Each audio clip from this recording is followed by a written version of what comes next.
Bonjour à toutes et à tous, bienvenue au 4e webinaire de notre cycle vers de nouveaux équilibres économiques, CAP 2030 vers l'ODD 7, l'énergie en pratique, organisé en partenariat avec la JEPVA et Stop à l'exclusion énergétique. 2 mots d'introduction sur le contexte. Dans quoi s'inscrit ce programme ? Il s'inscrit à la fois dans un contexte de grande transformation systémique actuelle, quel que soit leur profil. Toutes les organisations publiques et privées s'interrogent et sont en train de travailler à l'évolution de leur propre modèle socio-économique, ce qui est parfaitement incarné par l'agenda 2030 des objectifs de développement durable, les ODD, et notamment l'ODD 17 des partenariats. En France, depuis 15 ans, des travaux de recherche empirique ont permis de capitaliser de la connaissance et à ce sujet-là. Et plus récemment, l'étude d'impact de l'ODD 17, la première étude menée pendant 5 ans en France, a permis finalement de qualifier, de mesurer et d'illustrer les effets de ce faire alliance sur tous les modèles d'acteurs et également à toutes les échelles de territoire. Par rapport à ce programme, il s'inscrit aussi dans la continuité finalement du programme qui a démarré dès 2020 pour acculturer finalement le plus grand nombre au modèle socio-économique, notamment d'intérêt général. Donc après ces quelques mots d'introduction, zoom sur le cycle. Chacun de ces webinaires se tient le 3e jeudi du mois, de 13h à 14h30, et a pour objectif finalement de valoriser les expériences, de partir d'actions très concrètes, incarnant la diversité des pratiques collectives pour réussir l'agenda 2030 des ODD. Et l'idée, c'est non seulement de vous partager une diversité de témoignages et d'exemples, mais également de vous permettre d'agir avec plus d'efficacité en mettant à votre disposition des méthodes et des outils qui sont accessibles gratuitement. Aujourd'hui, donc, le focus va porter sur l'énergie et notamment autour du retour d'expérience de Stop à l'exclusion énergétique pour agir ensemble sur les enjeux de la précarité énergétique. 2 mots sur les grands déroulés finalement de ce webinaire. On va commencer par le retour d'expérience de Stop à l'exclusion énergétique. Puis on va écouter des témoignages de 4 points cardinaux d'acteurs qui font partie des parties prenantes de ce collectif, avant de découvrir un outil pour agir ensemble et un petit message pour la prochaine date, la suite du programme. Donc, on commence par le retour d'expérience de Stop à l'exclusion énergétique. Pour en parler, j'ai le plaisir d'accueillir Bernard Saincy, son président, et Gilles Béraud, son délégué général. Donc, messieurs, je vous invite à la fois à ouvrir la présentation, puis l'analyse du modèle socio-économique de Stop à l'exclusion énergétique. Je crois que vous alliez prendre la parole en premier, Bernard. Bernard, est-ce que vous pouvez ouvrir votre micro ? Il faut ouvrir le micro.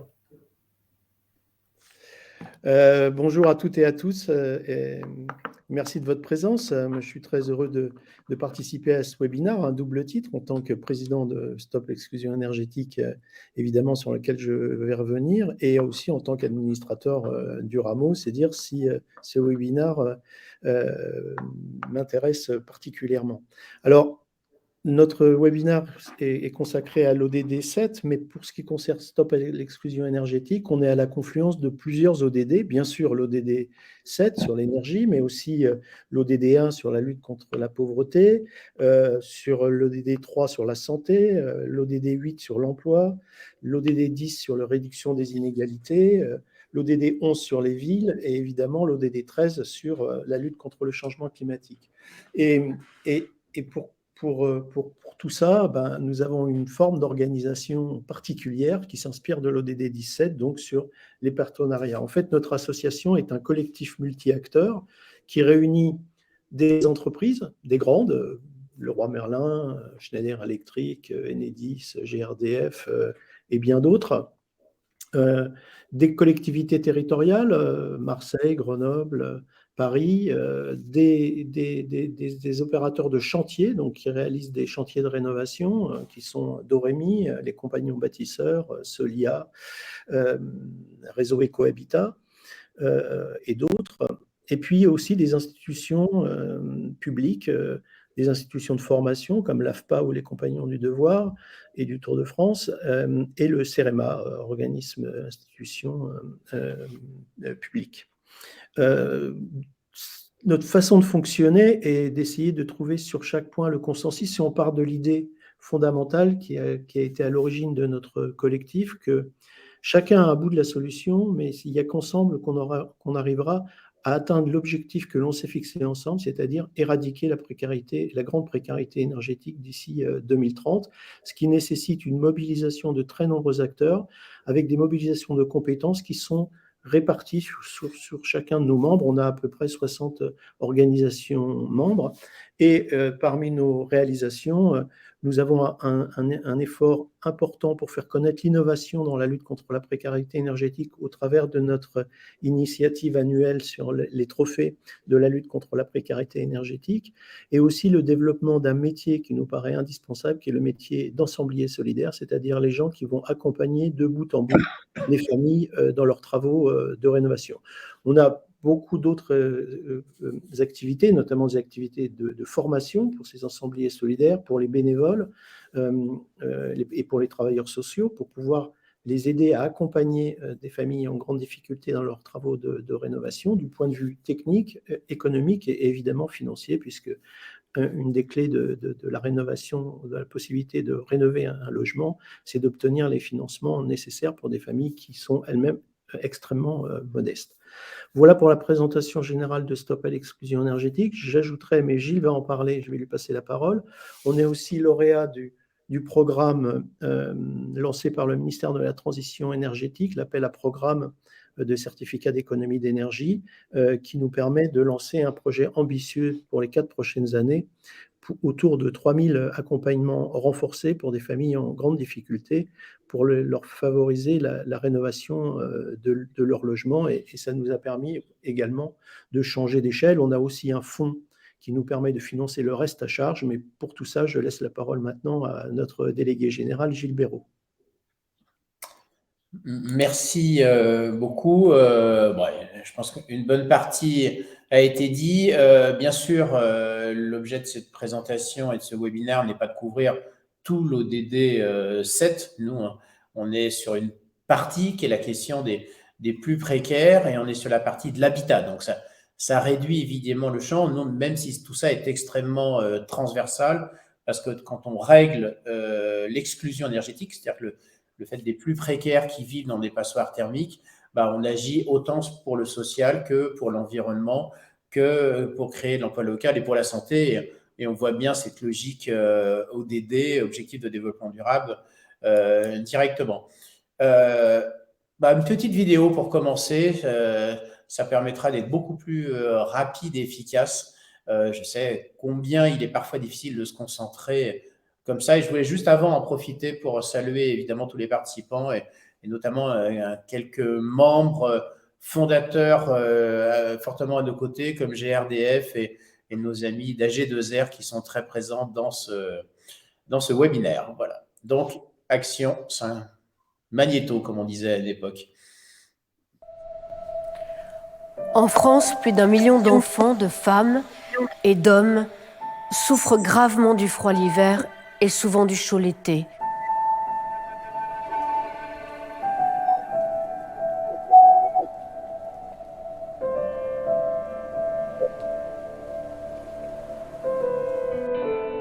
Ils ont un toit, mais ils sont mal logés.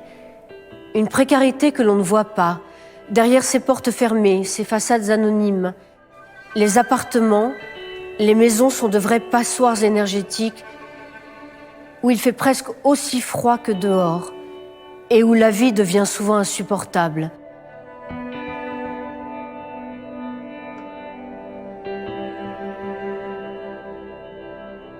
J'ai honte de vivre comme ça.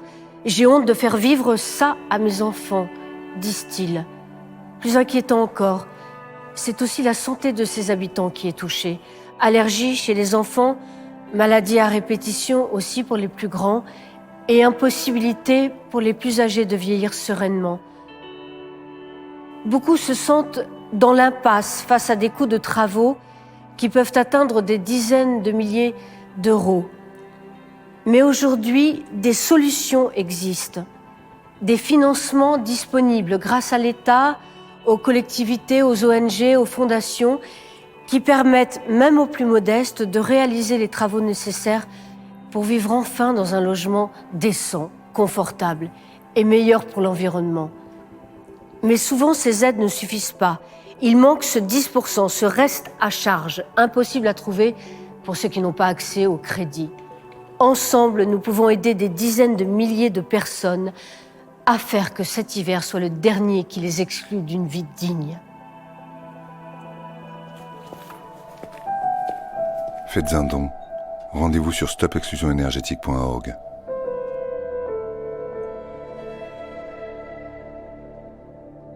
Voilà. Alors, ce film a maintenant 2 ans.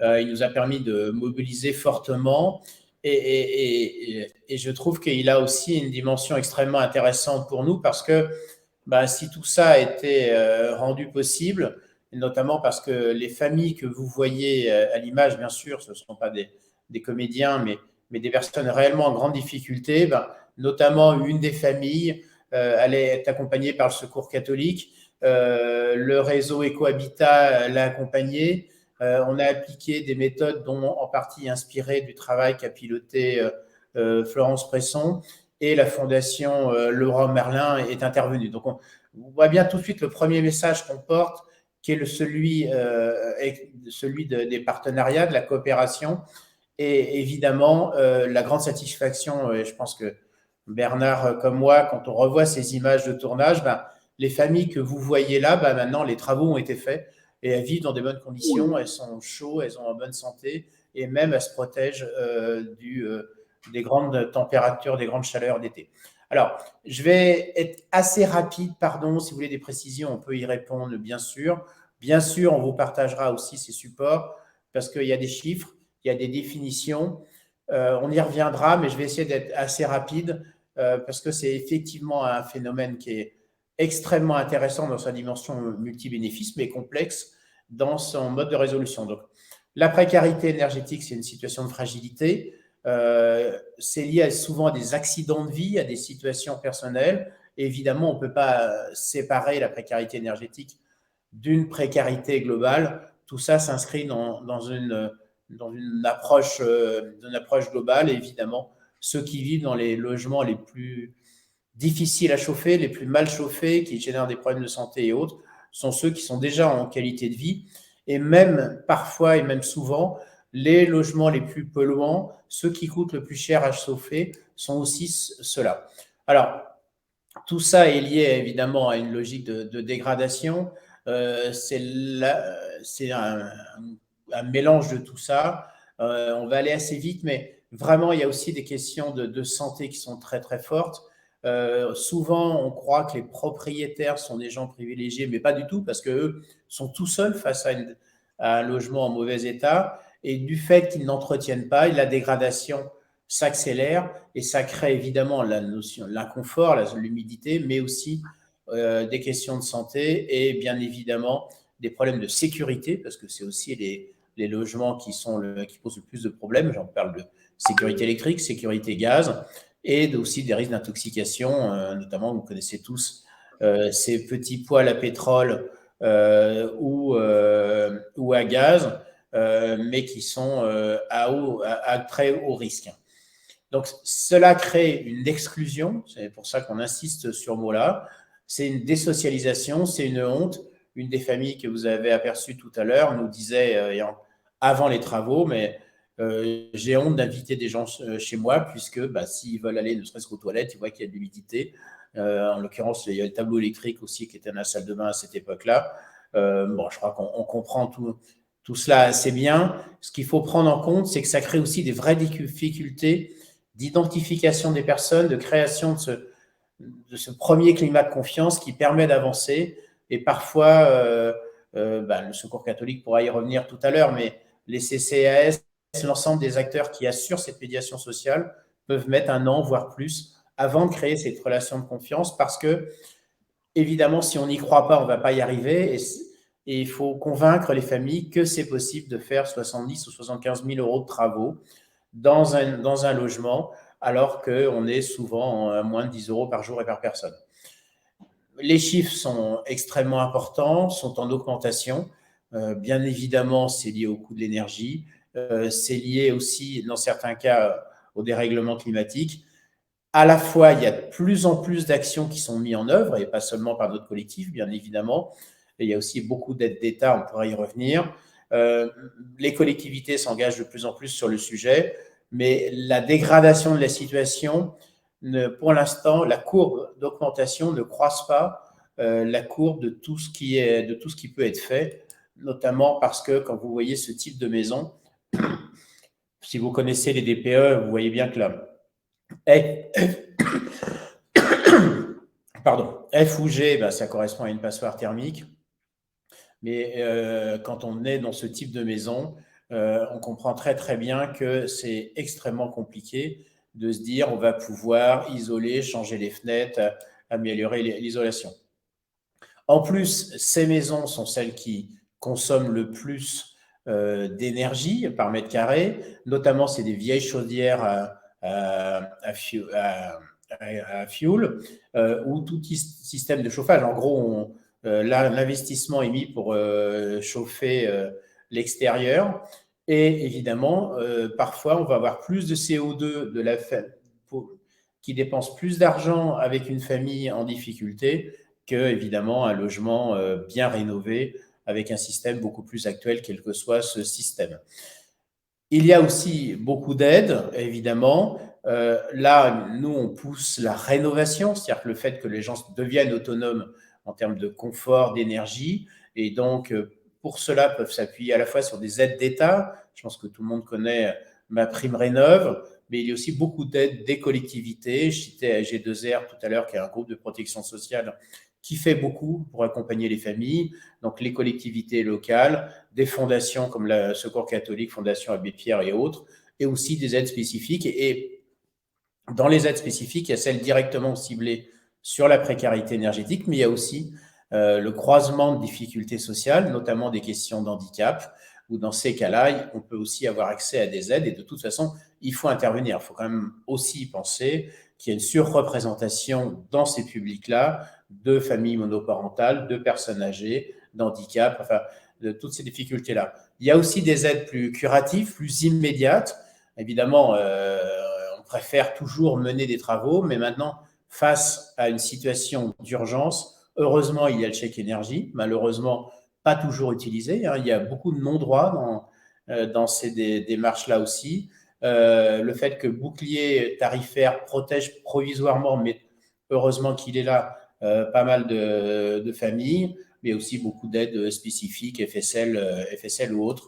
On pourra y revenir. Tout ça ouvre évidemment beaucoup de difficultés. Alors nous, face à ça, on a identifié des obstacles, des freins, des solutions. On a formalisé ça dans un scénario. Je vous engage à le télécharger sur le site stopexclusionenergetique.org, qui offre une série de solutions, une planification, comment éradiquer l'exclusion énergétique, c'est-à-dire ce croisement des passoires thermiques avec les gens en grande difficulté, comment éradiquer à 2030. Pour cela, il faut combattre des freins. Bernard a parlé tout à l'heure de l'accompagnement. On a créé ce métier d'ensemblier solidaire. La première promotion est sortie il y a quelques jours, quelques semaines maintenant.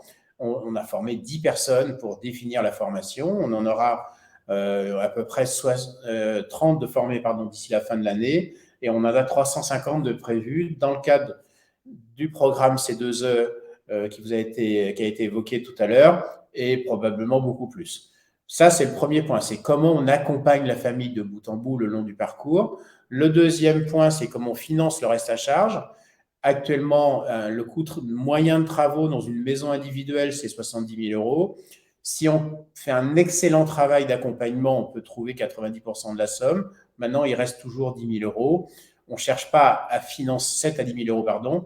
On ne cherche pas à financer 100% parce qu'il faut absolument que la famille participe pour des questions de dignité. Mais il faut absolument trouver le financement pour ce reste à charge. Il y a différentes solutions. On a créé un fonds qui va aider à peu près 200 familles cette année. on cherche plus de moyens, évidemment, parce que chaque fois qu'on trouve 7 000 €, c'est une famille qu'on aide, mais c'est aussi un bouquet de chantier, un bouquet de travaux de 70 000 € qu'on trouve pour la famille et qui, par ailleurs, fait travailler sur le terrain des artisans, puisqu'on a besoin de toute une chaîne aussi de compétences. Donc, pour cela, on a besoin de former massivement les gens. C'est un de nos objectifs.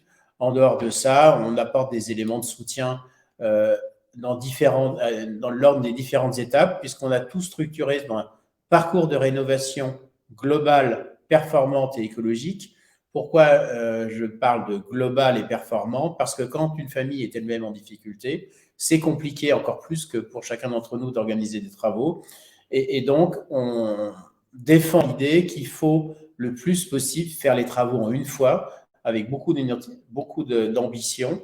Donc, je pense que nos amis détailleront tout à l'heure les différentes étapes, mais il y a 5 grandes étapes: identifier, organiser, financer, réaliser, suivre. Dans organiser, il y a aussi la conception des choses. Les familles sont complètement associées. Dans réaliser, il y a le fait de faire travailler ensemble, coordonner les artisans. Et dans suivre, il y a aussi le fait de finir les travaux.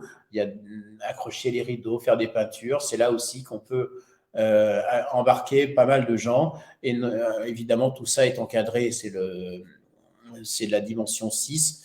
C'est animer, piloter, assembler. Ça, c'est le travail de l'ensemblier solidaire, celui qui, de bout en bout, va accompagner la famille.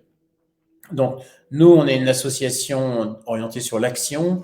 Ce n'est pas notre propos du tout de faire du plaidoyer. On a un ensemble de programmes. Donc, le programme, on en a parlé, de formation des ensembliers solidaires. Ça, c'est un très gros travail. On vise à ce que ce soit un métier. On pense qu'en 2030, il en faudra 10 000. On a aussi des actions de mobilisation. On a créé des trophées pour montrer que beaucoup de gens agissent, trouvent des solutions au quotidien. Pour soutenir l'identification, on a développé tout un programme avec unicité de service civique. Il y en a 300 actuellement, il y en aura 500 à partir de 2024. Et tout ça s'inscrit dans un démonstrateur, dans une approche territoriale, de systématisation territoriale. Ce sont ces territoires zéro exclusion énergétique, terme inspiré du travail qu'a fait ATD Carmonde, un de nos membres, dans le cadre des territoires chômeurs zéro chômeur longue durée. Et bien évidemment, nous, la démarche, c'est d'accélérer ça. Donc, il y aura 14 territoires qui se mettront en place à partir de la fin de l'année, avec l'ambition d'éradiquer, territoire par territoire, rue par rue, la grande précarité énergétique, l'exclusion énergétique. Première étape, l'étape suivante sera 100 territoires et évidemment ensuite de viser l'éradication. J'ai presque terminé. On est une petite organisation. Nous, notre objet, c'est de donner plus de moyens et d'efficacité à nos membres qui eux-mêmes sont sur le terrain. Donc, c'est une équipe actuellement de 7 salariés, dont 2 en mécénat de compétences. Yann m'a demandé de donner quelques chiffres très concrets. À la fin de l'année, notamment du fait des programmes, on sera 25 salariés. Donc, on aura bientôt formé les 350 ensembliers solidaires. Ça permettra déjà d'avoir un groupe important, les services civiques. Et notre ambition dans ce programme, c'est d'accompagner au moins 3000 familles sur les 3 ans qui viennent en rénovation globale et performante. Pour vous situer, l'année dernière, l'ANA, donc qui finance une grande partie de la rénovation en France, a pu accompagner 1731 projets de rénovation globale et performante chez des grands précaires. Vous voyez que les échelles actuellement quantitatives ont du mal à se mettre en œuvre, mais je crois que c'est aussi lié à la façon, au travail qui a été mis en place ces dernières années et surtout à l'absence d'accompagnateurs, ces ensembliers solidaires. On a un budget 2022 d'à peu près 2 millions. Avec le programme, on va être de l'ordre de 5 millions l'année prochaine sur 2023. Voilà. Donc, l'association se développe très, très, très vite.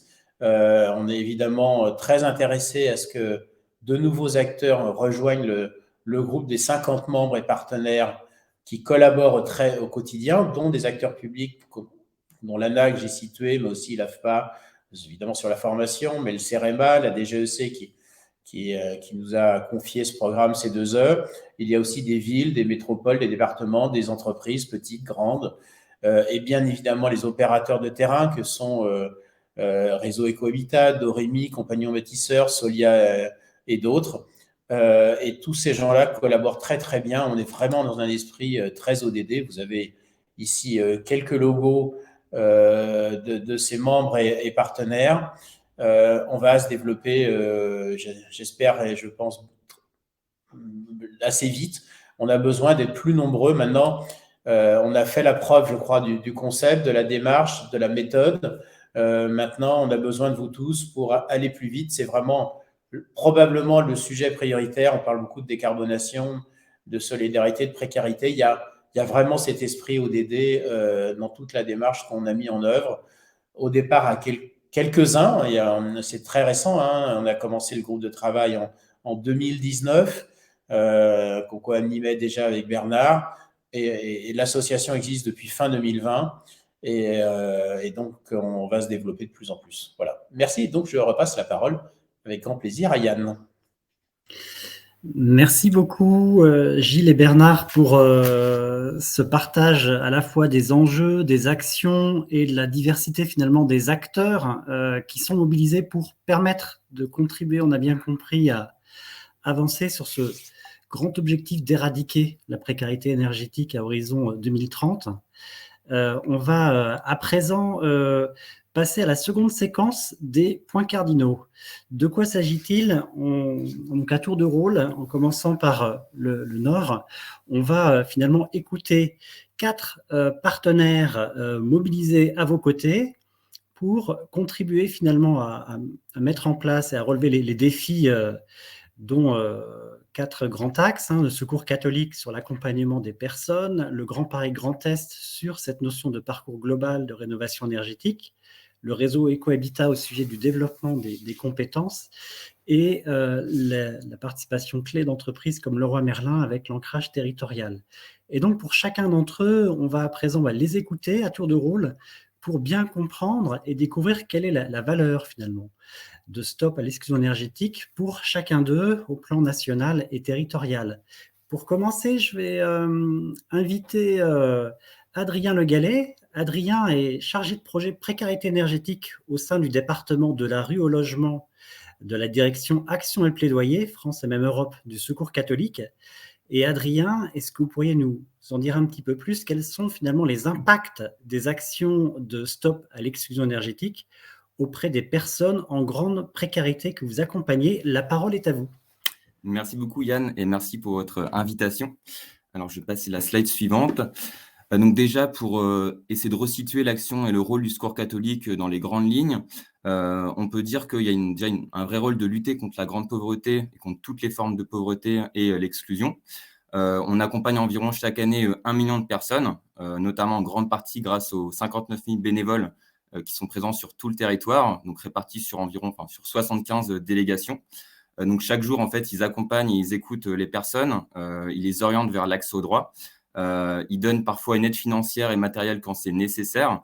Et puis, on a parlé tout à l'heure Gilles a parlé qu'il n'y ait pas de plaidoyer du coup au Secours catholique. On fait un peu de plaidoyer quand on visualise que la puissance publique est insuffisante sur certains créneaux, donc mise en place de plaidoyers locaux, voire nationaux. Et puis aussi de l'action innovante via du coup l'accompagnement dans des projets démonstrateurs notamment. Il faut savoir qu'on accompagne un public qui est très précaire. Le revenu médian, c'est environ 548 € par mois. 60% de ce budget, il part directement dans des dépenses contraintes, donc par exemple l'énergie, le loyer, d'autres abonnements. Et il y a moins de 5 € de reste à vivre par personne et par jour. Donc c'est extrêmement peu. Et ça montre bien en fait le goulet d'étranglement pour les personnes qui sont en précarité, qui doivent faire face notamment à l'inflation sur le prix des énergies. Et donc tout ça, ça nous amène à voir qu'il y a une précarité énergétique qui est omniprésente parmi les personnes qu'on accompagne. La quasi-totalité des personnes en fait qu'on accompagne et qui ont la chance d'avoir un toit sur la tête sont en précarité énergétique de par la faiblesse de leurs revenus. Il y a environ 1 million d'euros d'aides qui sont donnés chaque année par le Secours catholique pour aider à épurer des dettes énergétiques. Donc c'est assez important. Face à ça, il y a une action bénévole aussi qui est réelle pour répondre souvent dans un premier temps à l'urgence de la dette. C'est souvent en fait le point d'entrée des personnes qui viennent nous voir parce que y a un impayé important, soit via une assistante sociale, soit directement dans nos accueils. Et donc, les bénévoles font le lien effectivement avec, sur l'accès aux droits, avec l'assistance sociale, le FSL du département, les CCS qui donnent aussi souvent une aide sur la précarité énergétique, mais aussi les fournisseurs d'énergie qui peuvent parfois, avec un bénévole en lien, nous aider la personne à trouver une solution pour régler sa dette. Et puis, il y a aussi une vigilance accrue du réseau de bénévoles sur tout ce qui concerne les autres pans de la précarité énergétique, notamment les privations de chauffage qui sont de plus en plus importantes, des arbitrages aussi budgétaires qui sont importants entre se nourrir, se loger ou se déplacer. Ça, c'est quelque chose qu'on constatait depuis longtemps, mais qui est de plus en plus prégnant. Et puis aussi des dettes énergétiques qui sont en hausse, à la fois en montant et en nombre. Et puis, bien sûr, aussi des problèmes de sensation de froid et de santé, des problèmes de santé dans les logements des personnes. Tout ça, ça nous amène à dire qu'il faut pouvoir agir concrètement sur les causes de la précarité énergétique, puisque effectivement, ces personnes-là, en plus d'avoir des revenus faibles, elles vivent souvent dans des passoires thermiques, des logements qui sont donc mal isolés, soit parce qu'elles n'ont pas les moyens de déménager ou les moyens de faire des travaux. Et donc, c'est pour ça qu'au Secours catholique, on se dit qu'il faut pouvoir agir concrètement sur ces causes et pouvoir aller plus loin que l'aide distributive. Et donc, là-dessus, on s'est engagé il y a un certain nombre d'années sur le sujet via des programmes démonstrateurs et innovants, et notamment le programme Indigne-toi. Donc, Franck pourra sûrement en parler tout à l'heure. Mais du coup, l'idée, c'est d'avoir avec donc l'association Réseau Ecohabitat un partenariat important pour accompagner les grands précaires dans la rénovation de leur logement, et où donc Réseau Ecohabitat accompagné d'un point de vue social et technique les propriétaires précaires, et le Secours catholique se tient en fait dans une position de repérage et d'accompagnement humain des personnes. Donc, c'est vraiment là l'idée d'avoir un bénévole qui est tiers de confiance et qui puisse épauler et accompagner la personne tout au long du projet de rénovation. Et puis, du coup, c'est en réelle continuité avec le programme des ensembliers solidaires, puisque ce programme de Stop à l'exclusion énergétique, qui vise vraiment à essaimer massivement cette méthodologie d'accompagnement et pouvoir faire en sorte que nous, au Secours catholique, on puisse se reposer sur des opérateurs compétents et avec une vraie fibre de solidarité et de sensibilité sur la précarité énergétique. Au niveau en interne de nous, comment on fait pour agir? Et du coup, ça passe par ça. Ça passe par le fait de renforcer l'action des bénévoles, l'action de ces bénévoles tiers de confiance, donc qui mènent cette action de repérage, de première information aussi auprès des propriétaires. Quand il y a un projet de rénovation qui se met en place, en fait, ça permet du coup d'avoir cet accompagnement fraternel et humain qui n'est pas du tout dans le côté technique, c'est pas du tout notre plus-value. On est vraiment sur le côté lien de confiance avec les personnes, et donc ça nous permet de soutenir et d'épauler la famille tout au long du processus de rénovation. Donc, c'est un vrai engagement bénévole, puisqu'on sait que ça peut durer du repérage jusqu'à la fin des travaux et le suivi. Ça peut durer souvent plusieurs années. Donc, c'est un vrai engagement bénévole. Et on dit que souvent que c'est ce bénévole tiers de confiance, il est un peu la pierre angulaire du projet, puisqu'il facilite vraiment le dialogue entre les différentes parties prenantes, et il peut faire office de pont du coup entre les parties prenantes quand il y a des problèmes de compréhension, et il permet aussi de s'assurer que la parole de la famille elle soit aussi mise au cœur du projet. Et donc, ça me permet de conclure sur effectivement l'importance de la complémentarité avec Stop à l'exclusion énergétique. Déjà, nous, on est très heureux de savoir qu'il y a une prise en compte par les pouvoirs publics de l'importance de l'accompagnement renforcé. Là, on le voit effectivement via le financement par les C2E du programme des ensembliers solidaires. Donc, c'est extrêmement encourageant. Le fait d'avoir une mise en place d'opérateurs techniques et socio-financiers que sont les ensembliers solidaires un peu partout sur le territoire qui partagent des valeurs similaires aux nôtres, en fait, nous, ça nous renforce aussi dans notre rôle de vouloir développer ce bénévolat, parce qu'on sait que derrière, en fait, la prise en charge par les opérateurs, elle sera qualitative et que la famille sera écoutée. Et puis, il y a aussi un point sur effectivement le fait de pouvoir partager le savoir-faire via la formation. On va pouvoir bénéficier des modules de formation mis en place par Stop pour du coup développer les bénévoles tiers de confiance dans le repérage et l'accompagnement. Donc ça, c'est un vrai plus. On va pouvoir aussi bénéficier des animations type la fresque de la précarité énergétique développée par Leroy Merlin et pouvoir aussi sûrement former en interne des animateurs à animer cette fresque auprès des bénévoles. Et puis, au Secours catholique, en interne, on développe aussi un groupe de travail actuellement justement sur ce bénévolat tiers de confiance. Et l'idée, bien sûr, c'est que derrière, on puisse partager les outils développés vers Stop et aussi vers les autres associations caritatives qui, elles aussi, pourront avoir des bénévoles tiers de confiance. Voilà, j'espère que je n'ai pas été trop long. Absolument pas. Merci beaucoup, Adrien. Votre témoignage était très clair et concret. Il nous a bien permis de mieux saisir les réalités qui sont à l'œuvre, notamment pour permettre à vos bénévoles de développer leurs propres compétences pour être le plus à même de repérer ces besoins qui semblent si compliqués à identifier. Je vais à présent accueillir Florence Presson pour Grand Paris Grand Est. Alors Florence, vous avez une double casquette parce que vous êtes également élue, adjointe au maire de Sceaux, transition à l'économie circulaire et solidaire. On a bien vu que la ville de Sceaux faisait partie du collectif Stop à l'exclusion énergétique. Et vous êtes également coordinatrice du parcours de rénovation énergétique performante à Grand Paris Grand Est. Et c'est sur ce champ d'expertise que l'on va vous écouter. Est-ce que vous pouvez nous en dire un petit peu plus? Quels apports finalement de cette alliance à votre territoire, Grand Paris Grand Est, qui met en œuvre des parcours de rénovation énergétique performante? Très bien, merci beaucoup. Effectivement, je travaille sur le territoire Grand Paris Grand Est qui est constitué de 14 communes, 400 000 habitants. 35% des logements sont des maisons individuelles et quasiment 70% ont été construits avant les années 70, donc n'ont pas une performance énergétique exceptionnelle.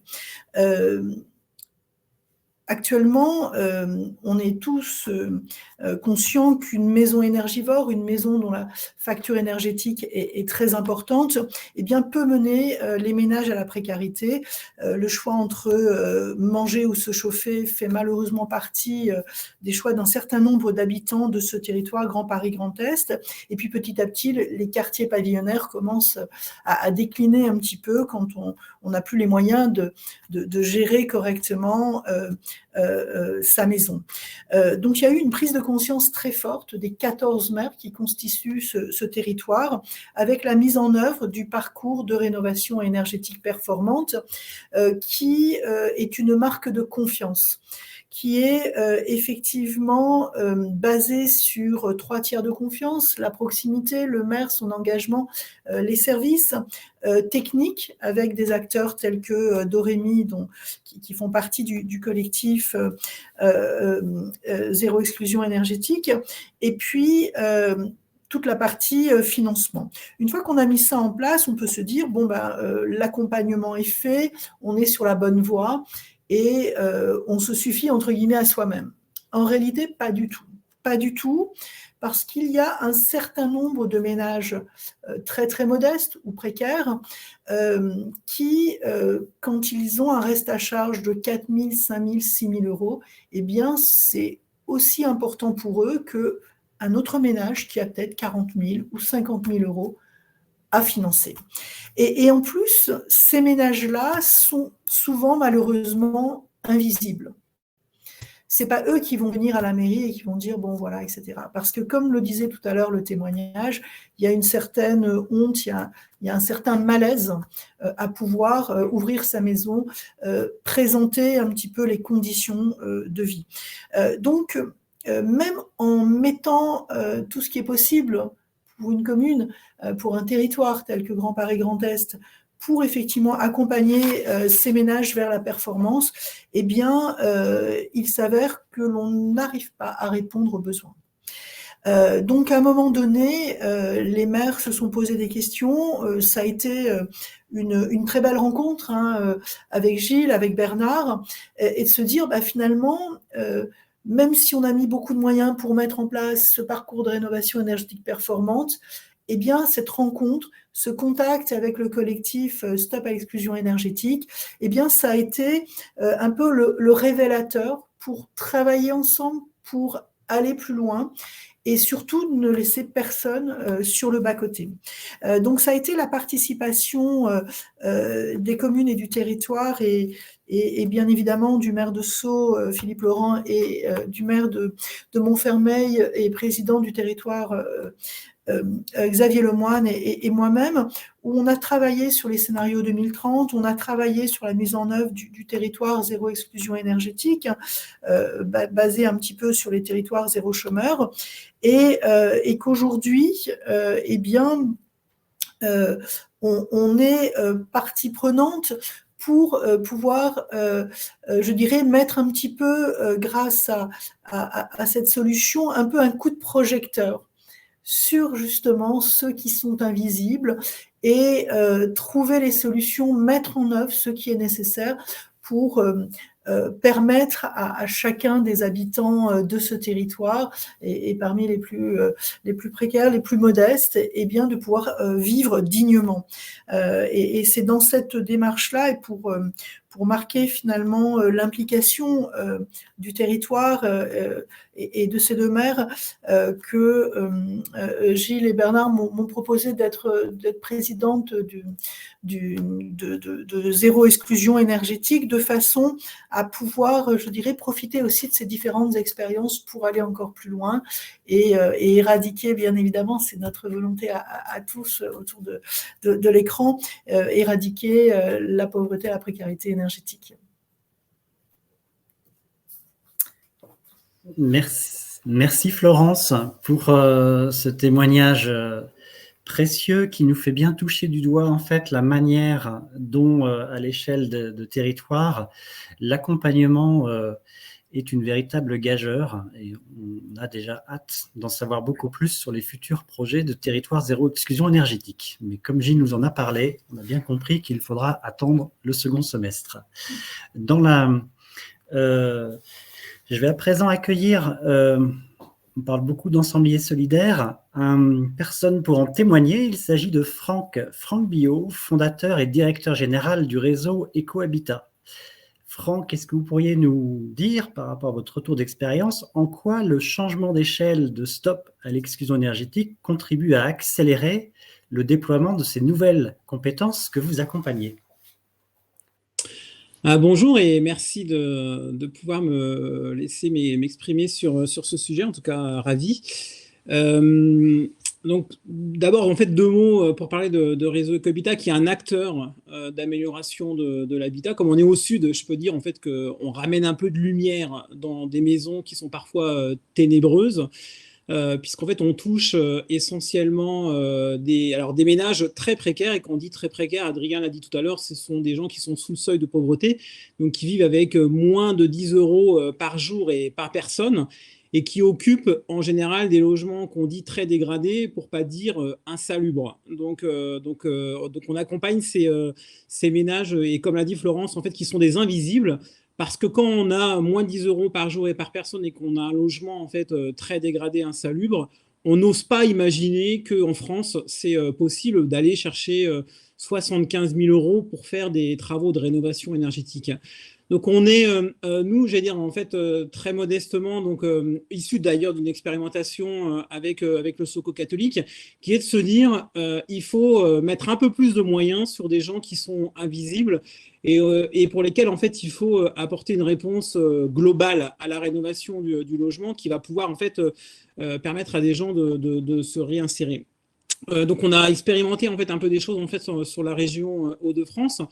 Et en fait, on s'est rendu compte que en fait, des solutions, tout le monde en a un petit bout. En fait, il en existe plein en France. Et si on prend déjà en fait les 3 acteurs, Compagnons Bâtisseurs, Dorémy, Réseau Ecohabitat, l'un qui est plus spécialisé sur la question du social ou du très social, les Compagnons Bâtisseurs qui ont une vraie compétence sur l'auto-réhabilitation accompagnée, donc ont une capacité à embarquer les gens dans la pédagogie. Et puis en fait, Dorémy qui a une vraie compétence sur la rénovation globale et performante, en amenant en fait le must, j'allais dire, des travaux chez des gens en grande précarité. Donc des bouts de réponse, il en existe.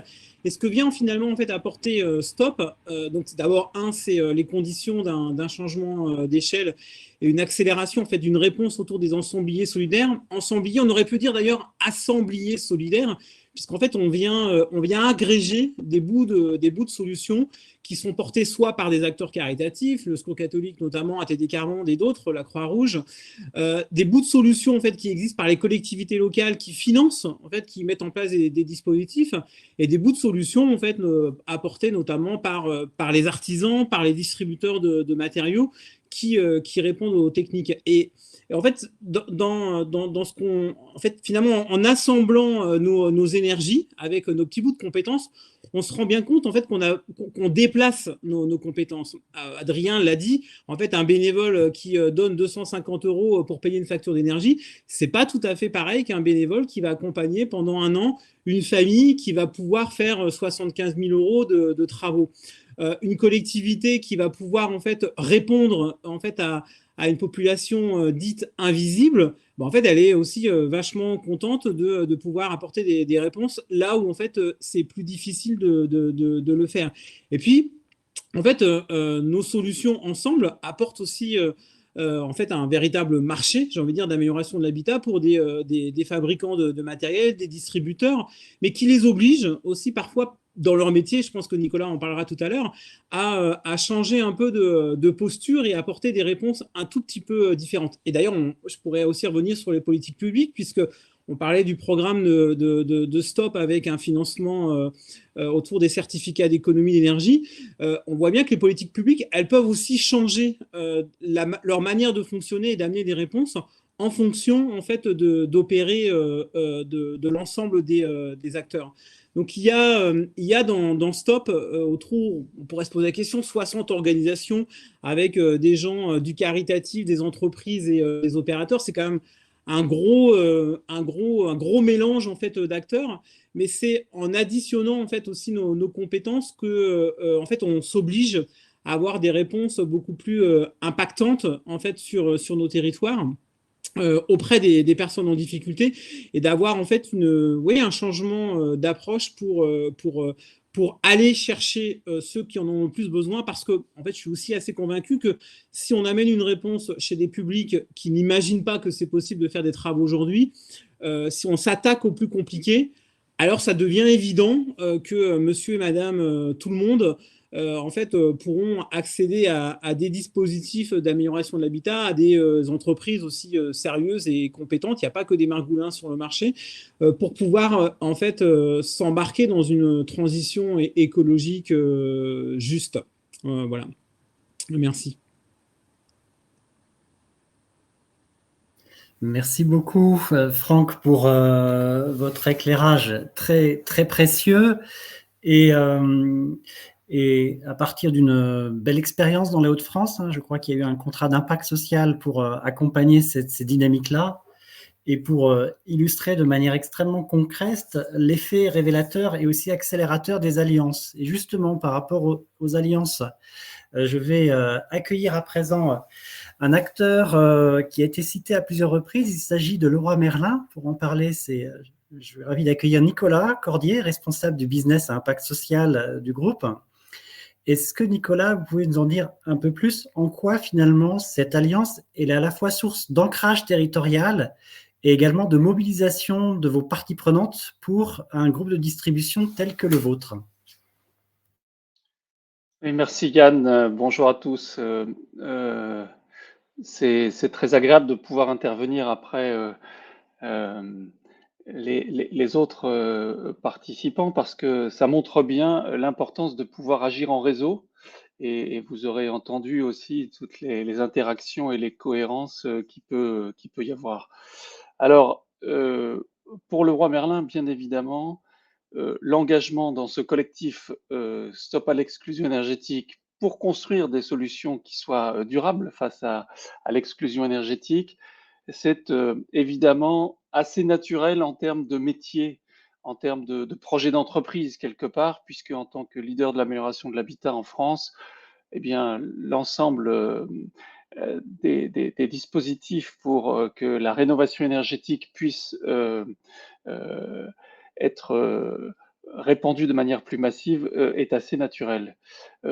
C'est dans la lignée également de notre projet d'entreprise, de notre vision, de cette volonté de construire une entreprise contributive à impact positif. Et c'est vrai que, et c'est tout à fait le cas pour les ménages les plus précaires qui ne sont pas clients de nos magasins. Donc, l'intérêt que nous portons aux habitants en précarité au niveau de leur logement ne peut s'incarner, se concrétiser qu'à travers des alliances locales. Donc ça se passe sur les territoires, donc au plus proche de nos 143 magasins en France, et en co-construction systématique avec des acteurs de terrain. Voilà, donc c'est une première réponse, et j'avais envie peut-être, pour illustrer concrètement, de prendre pour illustration 3 leviers d'action que nous utilisons pour pouvoir être au service de ces acteurs du territoire. Je vais d'abord évoquer la manière de mettre le sujet sur la table, de sensibiliser, de faire connaître la thématique de la précarité énergétique et des solutions qui existent. Ensuite, la mobilisation de financement et enfin, l'apport en compétences. Alors, au niveau de la sensibilisation, comment finalement faire connaître au plus grand nombre, et notamment à nos clients, mais aux habitants en France au sens large, cet enjeu sociétal et qui est un enjeu, ça a bien été rappelé, qui est à la fois écologique, qui est économique, qui est en termes de lien social, qui est sanitaire aussi par rapport à la santé des habitants, qui est lié finalement au mieux vivre ensemble aussi sur les territoires. Eh bien, des actions que nous pouvons mener, que ce soit au niveau d'animation, avec des jeunes du service civique dont Gilles et Bernard ont parlé, que ce soit à travers des visites habitants avec nos équipes ou avec d'autres parties prenantes du territoire, ou avec certaines opérations qui nous amènent à impliquer nos clients également dans ce combat, eh bien, il y a une visibilité qui est donnée dans nos 143 magasins. Il y a eu, pour exemple, 240 spots radio en 2022 pour redire notre engagement aux côtés de Stop à l'exclusion énergétique dans ce combat contre l'exclusion énergétique et pour l'avènement de solutions à grande échelle de rénovation globale et performante. Il y a également sur notre site internet, leroymerlin.fr et sur le site institutionnel, un certain nombre de relais de nos actions, de pourquoi nous nous engageons, et ça se fait voilà, avec des bénévoles du Secours catholique, avec Réseau Écohabitat, avec les compagnons bâtisseurs, pour finalement redire en quoi nous sommes engagés, et puis de redire aussi à travers des illustrations très concrètes, un peu comme on l'a vu dans le film qui nous a été proposé tout à l'heure, de pouvoir voir les situations initiales dans lesquelles se trouvent certains habitants et toutes les conséquences positives d'une rénovation qui est menée à bien. Ça a été mentionné aussi, notamment par Adrien, mais la fresque de la précarité énergétique qui est en cours de développement, j'allais dire, et qui sera lancée officiellement au mois de septembre lors des Reno Days, voilà, fait partie aussi de ces leviers d'action pour sensibiliser et faire connaître la thématique. Deuxième levier, mobiliser des financements. Alors, à la fois pour le reste à charge, hein, ça a été mentionné à plusieurs reprises, on peut trouver 90% du financement, même s'il faut pouvoir les activer auprès des différents opérateurs. Mais il reste toujours un reste à charge pour les familles de l'ordre de 10%, qui, ben, comme le rappelait Franck, quand on gagne moins de 10 euros par jour et par personne, aller chercher 5 000, 6 000 euros de reste à charge est parfois impossible. Et donc, on a eu ces opérations qui, comme je le disais, lors de la vente de certains produits liés évidemment à l'isolation ou au chauffage, nous avons voulu dire aussi à nos clients, voilà, nous nous engageons pour la lutte contre la précarité énergétique auprès de notre partenaire Stop à l'exclusion énergétique. Et si vous achetez un radiateur lors de cette opération commerciale, nous reverserons 20 euros à l'association. Et donc, en 2022, c'est 1 million d'euros qui a pu du coup être apporté au fonds Stop à l'exclusion énergétique pour financer le reste à charge des ménages. Et puis, il y a un deuxième grand sujet qu'il nous faut pouvoir financer, c'est l'accompagnement renforcé des ménages. Ça a été très bien décrit depuis les interactions avec les bénévoles de terrain.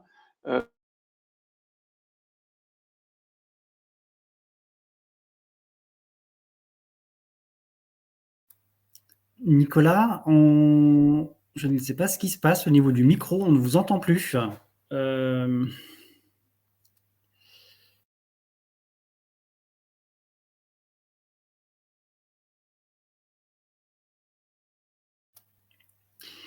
Il y a un petit souci technique qui va bientôt être réglé. Je pense qu'il y a une petite coupure de réseau. Nicolas va bientôt revenir avec nous.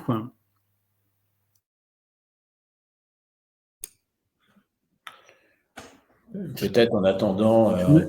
Oui. Très juste, Gilles, je pense qu'on est sur la même longueur d'onde. Ça me permet de lancer un appel à notre public. Je sais que vous avez des intervenants extrêmement pédagogues, mais vous avez aussi le loisir de poser des questions. Il y a un fil questions qui se trouve juste en bas sur la droite de votre écran.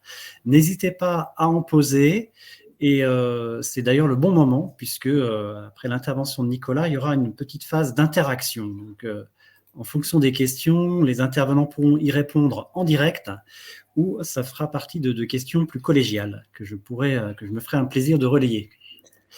Peut-être, si tu veux bien, Yann, pour faire le lien, dans l'intervention de Nicolas Cordier, il y avait une dimension extrêmement intéressante qui est la fresque, qui est, nous, un projet qu'on avait de façon quasi initiale.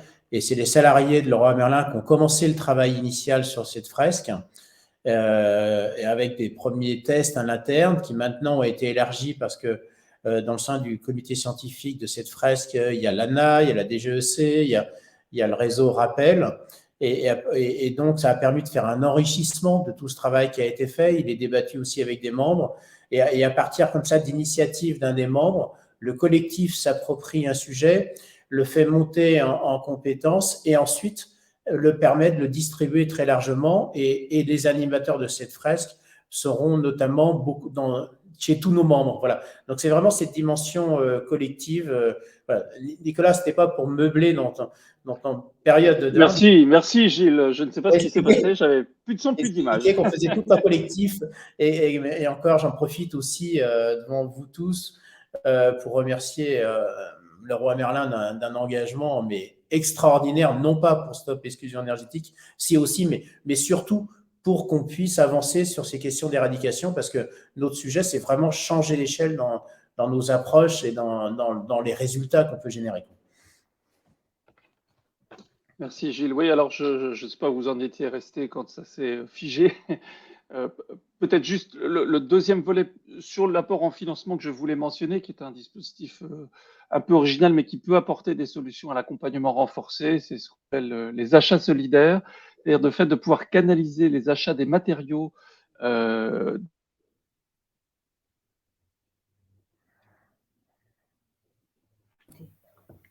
Alors, c'est peut-être, il y a de nouveau un petit intervalle technique. Je vois dans le fil une question qui peut d'ailleurs concerner plusieurs d'entre vous sur le reste à payer. Est-ce que parmi les intervenants qui souhaiteraient prendre la parole pour apporter un éclairage sur ce volet du reste à payer?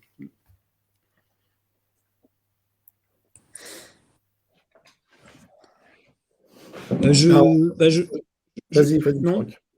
En fait, l'expérience de Réseau Ecobita avec l'Hosto catholique, donc c'est qu'on va monter des programmes de travaux qu'on cherche à être le plus cohérent, le plus impactant possible. En général, en fait, on a des maisons qu'on a en étiquette énergétique C. On essaye d'avoir des programmes de travaux qui élèvent l'étiquette plutôt à C. Et donc, pour arriver à faire ça, il faut en moyenne, il faut le savoir, entre 10 et 12 demandes d'aide financière. Donc, ça reste quand même un gros problème.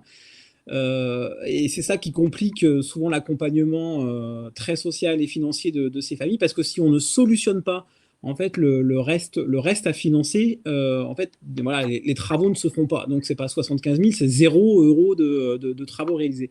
Et donc, quand on parle de reste à financer ou de reste à charge, on parle en fait toujours de l'effort qu'il faut faire pour que la famille participe un petit peu, donc en fonction de ses moyens, donc des gens qui ont un petit livret A ou un peu d'aide familiale, et ben en fait on va s'appuyer sur l'environnement de la famille pour qu'elle contribue en fait à la juste bonne proportion pour ne pas non plus se ruiner ou se mettre dans des difficultés plus contraignantes. Et voilà, donc c'est de trouver le bon plan de financement qui va permettre aux familles de participer à leur programme de travaux et de réaliser un programme de travaux qui soit cohérent et durable pour la famille. Merci pour cet éclairage. Bernard, je ne sais pas si vous vouliez compléter. Non, Franck a dit l'essentiel. Le reste à charge, c'est un obstacle, mais comme on l'a dit, comme vient de le dire Franck, il faut toujours qu'il y ait une contribution de la famille pour une question de dignité aussi. C'est-à-dire que c'est des gens, même en très grande difficulté, souhaitent participer un peu pour montrer qu'ils sont volontaires et qu'ils ont contribué un peu. Alors, ça peut être une contribution financière, ça peut être aussi une contribution matérielle, j'allais dire, notamment dans le cadre de ce que font les compagnons bâtisseurs pour l'auto-réhabilitation accompagnée, c'est-à-dire faire participer la famille à des travaux et encadrés par un professionnel. Donc, il y a plusieurs moyens pour que la famille, qui le souhaite en général, hein, dans pratiquement tous les cas, puisse participer au financement des travaux. Mais évidemment, ça va dépendre des moyens de la famille. Hein. Souvent, c'est quelques centaines d'euros simplement qu'il est possible de trouver pour la famille. Donc, ça dépend évidemment de ses revenus.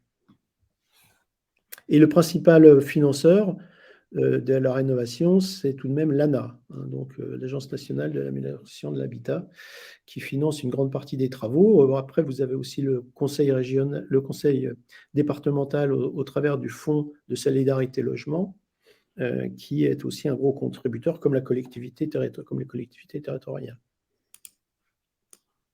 Merci Bernard et Franck pour ces précisions. Alors, je vous suggère de lancer la partie des questions. Nicolas pourra, lorsqu'il se reconnectera, partager son exposé.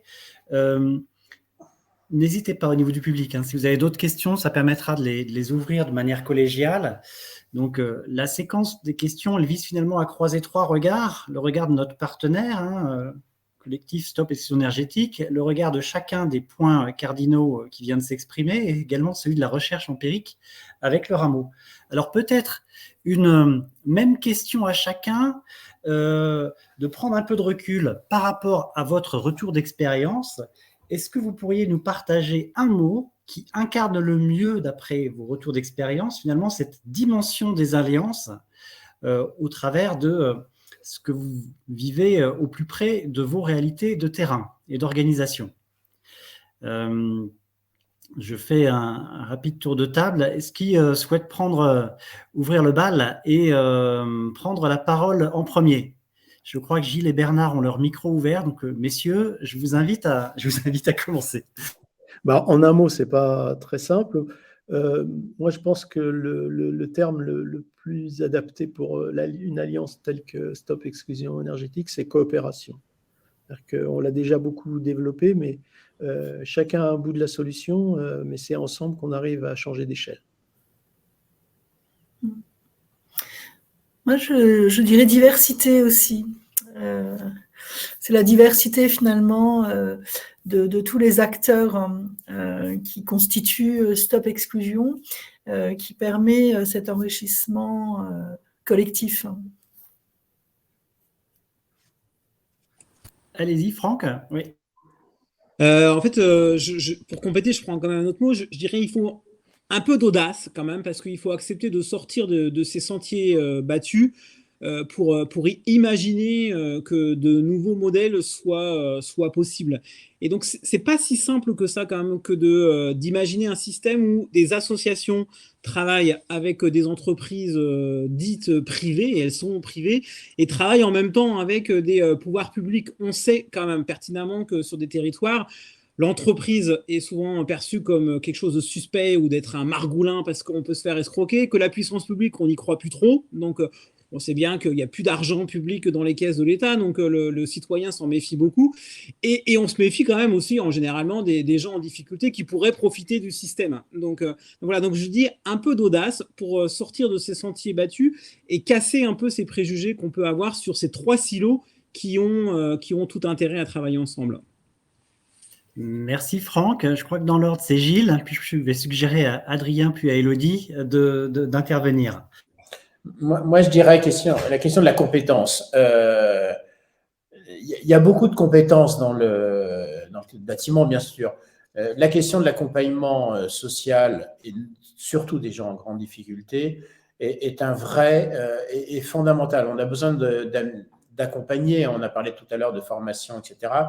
La mission d'accompagnement social, c'est un métier, ça a besoin d'être professionnalisé. On n'arrive pas comme ça dans une famille en grande difficulté. Bien sûr, il y a une grande expérience des 60 000 bénévoles de Secours catholique et autres, hein, les CCAS et d'autres ONG, bien évidemment. Mais on a besoin de former massivement des gens, autrement on n'y arrivera pas. Merci Gilles. Adrien, c'est presque un appel du pied d'ailleurs à compléter. Ouais, non, mais je rejoins totalement Gilles sur le volet de la compétence. En fait, c'est vrai que voilà, accompagner des personnes en précarité énergétique, ça demande une vraie sensibilité et vraiment une vraie formation. Et donc, en fait, le fait, nous, au Secours catholique, de pouvoir, comme j'ai dit tout à l'heure, mais de pouvoir s'appuyer derrière, une fois que le bénévole accompagne, s'appuyer sur des opérateurs qui sont vraiment compétents, notamment sur le champ du social et du technique, en fait, ça nous rassure et ça permet d'assurer derrière un accompagnement qui puisse faire en sorte que la parole de la famille soit entendue et que le projet de rénovation soit mené à bien. Donc, cette question de la complémentarité et de la compétence, elle est extrêmement importante.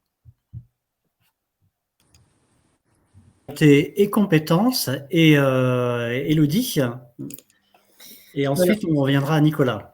Alors moi, évidemment, je ne peux pas m'exprimer au nom de l'Alliance. Ce que je peux dire et de ce que j'entends des différents témoignages, c'est que pour que tout ça soit possible, il y a quand même une question de confiance. On parlait d'audace, de coopération, de compétences. Je pense qu'à la base, il y a quand même un ensemble de personnes et d'acteurs qui ont permis la réunion de cette diversité. Et je pense que la confiance est un fil conducteur qui réunit tous ceux qui sont autour de l'écran. Donc, voilà le mot que je choisis pour résumer le témoignage. Merci Élodie. Nicolas, je vous propose d'intervenir en 2 temps. Vous allez conclure pour partager le mot-clé qui illustre le mieux, d'après votre retour d'expérience, notamment au sein de STOP, les impacts des alliances. Et après, si vous voulez bien, on va faire confiance à la technique pour vous permettre de terminer votre exposé qui était passionnant. Nicolas, c'est à vous. Merci. Oui, pour moi, le mot, c'est certainement écosystème. Voilà, c'est l'importance d'agir en réseau avec une coalition d'acteurs très variés. Et on le voit bien dans la complexité des situations qu'il faut accompagner, eh bien, qu'il faut cette variété d'acteurs. Voilà, écosystème. C'est parfait, merci. Donc, coopération, diversité, audace, compétence, complémentarité, confiance et écosystème, pour vous permettre, je ne sais plus si vous aviez pu suivre tout cela, d'avoir tous les mots qui ont été partagés. Et je vais me faire votre modeste appui technique pour revenir, je crois, sur la slide où vous étiez. À tout de suite. Est-ce que tu me permets, Yann, de dire juste un mot ? Bien sûr. Le collectif qu'on a créé au niveau national, il a vocation surtout à être un modèle, un démonstrateur pour créer des collectifs locaux dans les territoires. C'est comme ça qu'on va fonctionner dans les 14 territoires zéro exclusion énergétique, où on va créer un comité local qui réunit l'ensemble des acteurs du territoire pour essayer d'avancer ensemble.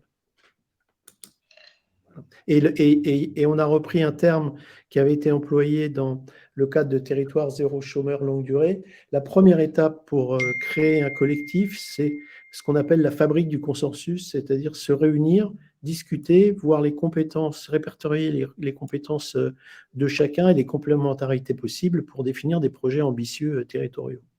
Voilà. Merci beaucoup, Bernard, pour ce complément très bienvenu.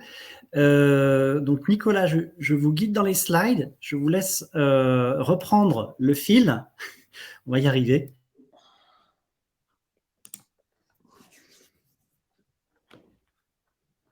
Oui, j'espère que ça va marcher cette fois-ci. Donc, je disais, voilà, les conventions d'achat solidaire comme un des dispositifs permettant de contribuer au financement de l'accompagnement renforcé des opérateurs de terrain.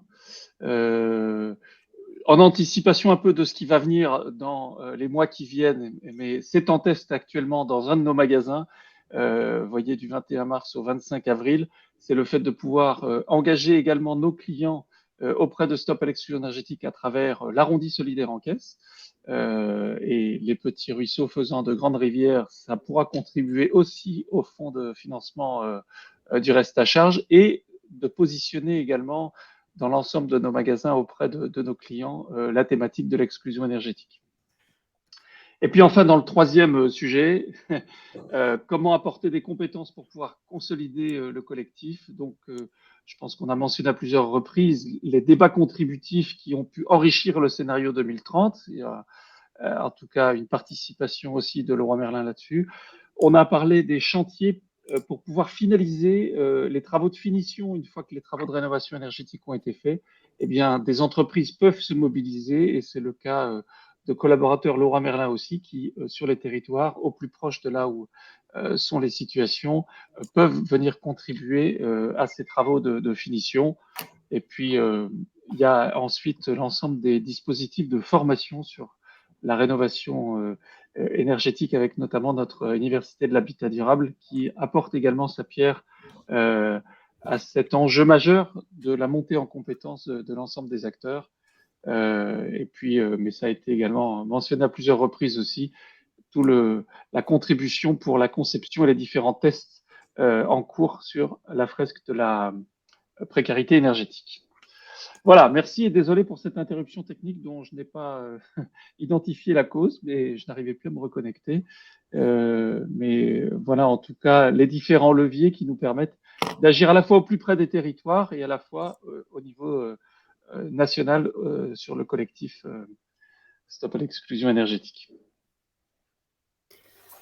Merci beaucoup, Nicolas. C'est les aléas du direct. Merci d'avoir réussi à rebondir avec autant d'aisance.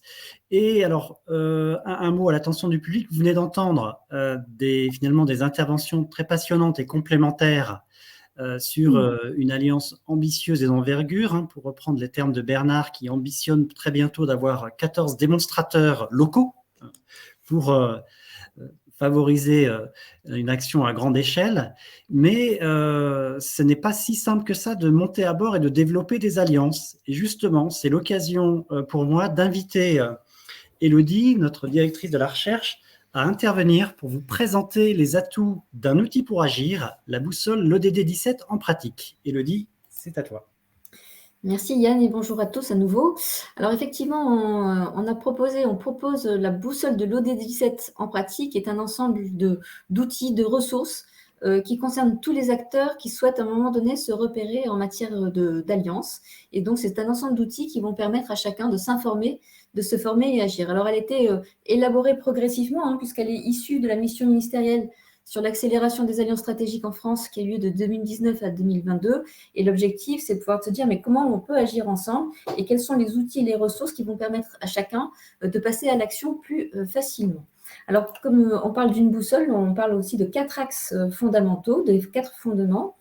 On a au nord donc ce qu'on appelle la vitrine institutionnelle qui s'appelle Alliance et Territoires, qui se trouve sur l'espace association.gouv.fr et dont l'objectif c'est de sensibiliser, c'est-à-dire de rendre visibles et lisibles toutes les démarches d'alliance d'intérêt général. Ensuite, cet espace s'appuie sur une plateforme ODD 17 en pratique, qui est un espace de capitalisation partagée, où on retrouve un ensemble de données, d'outils méthodologiques, de compétences qui sont utiles à un moment donné pour faire alliance et donc pour accélérer la mise en œuvre de l'agenda 2030 des objectifs de développement durable. Et puis pour ceux qui veulent se lancer dans leurs premiers pas, on a constitué un parcours pédagogique, Alliance et Territoires, qui a d'abord été lancé en 2021 et qu'on a mis à jour en mars 2022. Donc, c'est faire ses premiers pas. Il y a différentes étapes, 4 étapes, et qui permet à chacun de pouvoir monter, faire ses premiers pas en fonction de ses besoins, de sa maturité et aussi de ses envies. Et puis ensuite, toute cette base, toute cette matière, elle est animée chaque semaine, tous les jeudis de l'ODD 17, qui donne une actualité sur les pratiques du Faire Alliance. Donc, 4 fondements, 4 compléments pour agir. Et puis, par ailleurs, on a d'autres apports complémentaires, des démarches transversales. La première en haut à gauche, donc c'est la première étude d'impact sur l'ODD 17 en France qui est publiée, qui a été capitalisée et qui permet à chacun de pouvoir se positionner en fonction de qui il est, son profil, mais aussi en fonction de son territoire. Et en face et en parallèle et en complémentarité de cette étude d'impact sur l'ODD 17, on a construit avec notre partenaire SINDUP, donc c'est en bas à droite, la base Impact Alliance qui permet en fait finalement de piloter ces partenariats parce qu'on a de l'information chaque semaine. On a aussi des exemples plus de 1000 exemples inspirants à la fois de partenariats, mais aussi d'écosystèmes territoriaux. On a accès à des contacts, notamment les catalyseurs territoriaux, et puis de la veille grâce à notre partenaire Innovation Sociale Conseil. Et puis, pour compléter cette panoplie de ressources et d'outils, on a à gauche donc le Vademecum du Fer Alliance, qui permet de se doter d'une vision 360 pour comprendre à la fois les enjeux et les pratiques des alliances. Et ça, c'est un bon outil avant de se lancer dans un parcours pédagogique. Et puis pour compléter, même pour aller plus loin, on a accès à des parcours d'usage sur la plateforme L'innovation territoriale en action, qui permet en fait à chacun de pouvoir consolider à la fois son savoir et son savoir-faire en matière de partenariat et notamment de co-construction territoriale. Donc voilà ce qu'on voulait vous dire sur la boussole ODD 17 en pratique, qui est accessible et qui est un ensemble de ressources qui permet à chacun d'agir et de passer à l'action. Voilà, Yann, ce qu'on pouvait dire sur l'ODD, la boussole. Ton micro, Yann. Merci beaucoup, Élodie, c'est très clair et bien sûr, vous le voyez, il y a les liens, donc vous pourrez naturellement choisir les éléments de la boussole qui vous intéressent le plus à la suite de ce webinaire.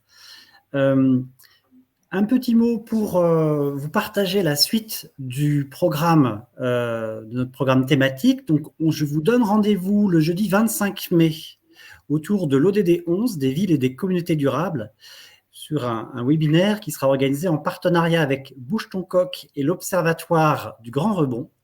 Donc, je vous invite déjà à cocher cette case dans votre agenda, jeudi 25 mai de 13h à 14h30. Un très grand merci à chacune et à chacun de nos intervenants et à l'ensemble du public pour votre attention et votre participation. Très belle journée à tous et à bientôt. Au revoir. Au revoir. Merci, au revoir. Au revoir, merci beaucoup. Au revoir. C'est bon. Il ne va pas s'arrêter à 14h30.